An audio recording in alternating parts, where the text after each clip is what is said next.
Hello बच्चों, let us read this question. This question says, assertion A, graphite is a good conductor of heat and electricity.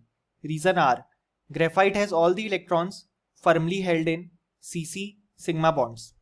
और हमारे options हैं, option A both A and R are true and R is the correct explanation of A. Option B, both A and R are true but R is not the correct explanation of A. Option C, A is true but R is false.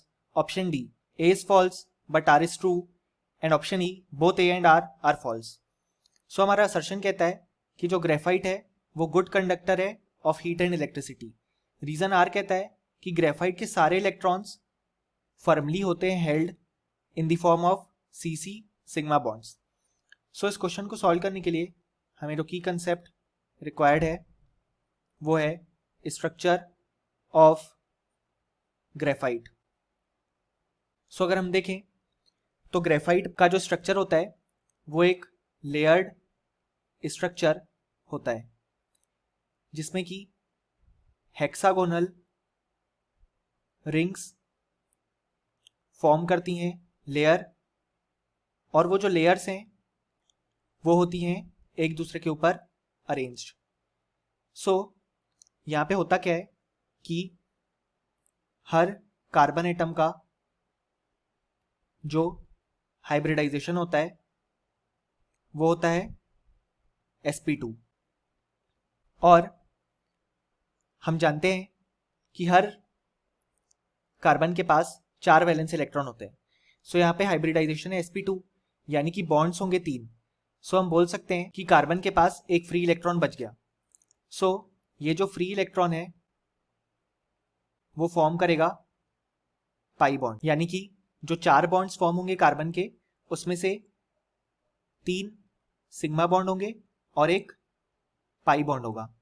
और ये जो free electron है वो क्या करता है कि वो डीलोकलाइज्ड हो सकता है ओवर दी होल शीट, यानी कि जब लेयर एक दूसरे के ऊपर अरेंज होगी तो एक शीट लाइक स्ट्रक्चर आएगा और उन शीट के ऊपर जो फ्री इलेक्ट्रॉन है जो कि इन the form of pi bond present है वो डीलोकलाइज हो सकता है. इसी कारण से हम बोलते हैं कि जो ग्रेफाइट है वो एक गुड कंडक्टर है of heat and electricity due to the presence of this free electron. अब हम जानते हैं कि यहां पे जो स्ट्रक्चर आया वो आया लेयर्ड स्ट्रक्चर, और लेयर के बीच में गैप्स भी प्रेजेंट हैं और जो लेयर्स हैं वो एक दूसरे के ऊपर अरेंज हैं. सो इसी कारण से जो ग्रेफाइट है उसका नेचर सॉफ्ट एंड स्लिपरी भी आता है. यानी कि अगर हम अपना असर्शन देखें तो वो कहता है graphite is a good conductor of heat and electricity. So ये बिल्कुल करेक्ट है जैसा कि अभी हमने देखा ग्रेफाइट के स्ट्रक्चर में. देन रीजन आर कहता है graphite has all electrons firmly held in Cc sigma bonds. So ये इनकरेक्ट है क्योंकि हमने देखा ग्रेफाइट के पास फ्री इलेक्ट्रॉन प्रेजेंट है इन the form of pi bond, क्योंकि जो ग्रेफाइट का स्ट्रक्चर है वहां पे 3 सिग्मा बॉन्ड्स प्रेजेंट हैं और एक पाई बॉन्ड प्रेजेंट है.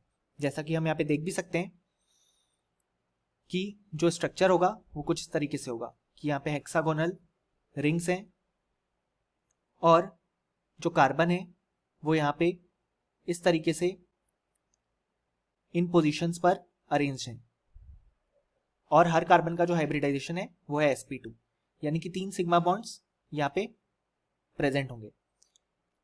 लेकिन हमारा रीजन जो कहता है कि सारे इलेक्ट्रॉन्स सिग्मा बॉन्ड्स में ही यूज हो जाएंगे, सो वो इनकरेक्ट है जैसा कि हमने देखा कि यहाँ पे फ्री इलेक्ट्रॉन भी प्रेजेंट है.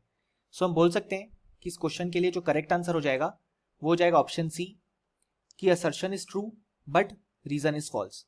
और फाइनली हम ये लिख भी सकते हैं कि इस क्वेश्चन का जो करेक्ट आंसर है वो है option C. Hope you understood it well. Best of luck.